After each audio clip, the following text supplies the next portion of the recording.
দর্শক, বারবার বলি যে শেখ হাসিনার আশেপাশে যারা আছে এরা সবাই চোর, সবাই ডাকাত, সবাই হচ্ছে দুর্নীতিবাজ, ঘুষখোর এবং অর্থ পাচারকারী।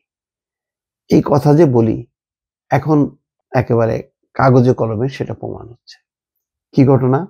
ঘটনা হচ্ছে এই ১৫০ কোটি টাকা সন্দেহজনক লেনদেন শেখ হাসিনার সহকারী লিকুর নামে ৪টি মামলা। চিন্তা করেন, একটা ছবি দেখা যাচ্ছে শেখ হাসিনার সহকারী লিকু, ফুলের তোড়া দিচ্ছেন শেখ হাসিনা, মাঝে তার পিতা শেখ মুজিবুর রহমান।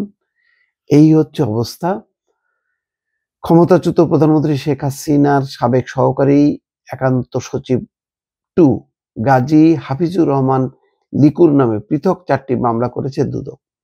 এসব মামলায় লিকুর স্ত্রী, ভাই, ভাগ্নে, শ্যালক, ম্যানেজার ও কেয়ারটেকার সহ ১৫ জনকে আসামি করা হয়েছে। মামলার এজাহার বলছে এসব মামলায় লিকু ও তার সংশ্লিষ্টরা ১৪৪ কোটি ৫৯,১৩,০১০ টাকা সন্দেহজনক লেনদেন করেছেন। এছাড়া তাদের বিরুদ্ধে ৩৮ কোটি ৫৭,১২,০৯৬ টাকা জ্ঞাত আয় বহির্ভূত সম্পদ অর্জনের অভিযোগ আনা হয়েছে। সোমবার দুদকের সমন্বিত জেলা কার্যালয় ঢাকা ১-এর কয়েকজন কর্মকর্তা মিলে এই মামলাটি করেন। মামলার এজাহারে বলা হচ্ছে যে শেখ হাসিনার সাবেক সহকারী একান্ত সচিব লিকুকে প্রধান আসামি করে দুটি মামলা করা হয়েছে। একটি মামলায় তার বিরুদ্ধে ৫৫,৩২,০০০ টাকা জ্ঞাত আয় বহির্ভূত সম্পদ অর্জনের অভিযোগ আনা হয়েছে। অপর মামলায় তার বিরুদ্ধে ৩৩টি ব্যাংক হিসেবে ১৪৪ কোটি টাকা সন্দেহজনক লেনদেনের অভিযোগ আনা হয়।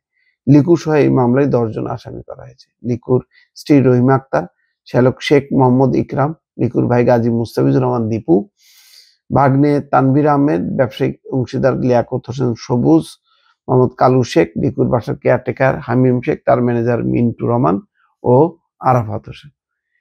এই টাকা কোথা থেকে আসতেছে? এগুলি কি শেখ হাসিনা বোঝে না? এর আগে কি বললেন? আমার বাসার পিয়ন জাহাঙ্গীর, সে হেলিকপ্টার ছাড়া এখন চলাচল করে না, সে ৪০০ কোটি টাকার মালিক। আমি এটা জানতে পেরে তার আইডি, পাসপোর্ট নিয়ে রাখছে, তার কাছ থেকে চাবি নিয়ে রাখছে বা তার পরিচয়পত্র নিয়ে রাখছে। এই হচ্ছে শেখ হাসিনার শাস্তি ৪০০ কোটি টাকার বিপরীতে। পরে তো দেখা গেল ৪০০ না, ৬০০ উপরে টাকা লেনদেন হয়েছে তার অ্যাকাউন্ট থেকে। দর্শক, এই ১৫ বছর আরো যদি ৫-৭ বছর থাকতো, টাকা আর সমুদ্র, টাকা আর টাকা, জনগণের টাকা, মানুষের টাকা, ব্যাংকের টাকা, শেয়ার বাজারের টাকা, তারা সবকিছু পকরস্থ করেছে। দর্শক, ভালো থাকবেন। আল্লাহ হাফেজ।